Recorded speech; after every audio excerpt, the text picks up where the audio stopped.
tinha o dinheiro, não tinha o terreno, não tinha o bloco, não tinha o cimento, mas tinha o sonho. Aí a gente vai lá, realiza o sonho, construiu a casa.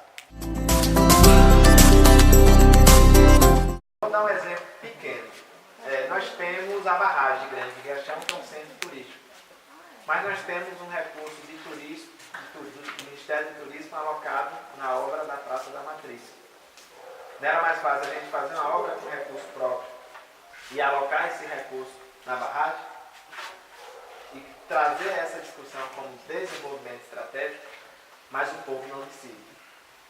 Eu tenho um dia nas minhas pautas uma palavra que vocês ainda não conhecem, mas vão conhecer, que é a chamada democracia digital. É a capacidade de a prefeitura executar uma ação, receber uma crítica pelo celular, pelo WhatsApp, pelo Facebook e ser respondido. O nome disso é democracia digital, tudo rápido. Porque a nossa cidade, ela não tem mais tempo, ela não pode esperar mais. Então vocês estão no processo eleitoral, vocês estão no ano eleitoral. Muito cuidado com os pré-candidatos milionários que gastam fortunas, porque aí não vai ser primeiro a tempestade para depois a bonança, não. Vai ser primeiro a bonança para depois a tempestade. Grave bem o que eu estou dizendo.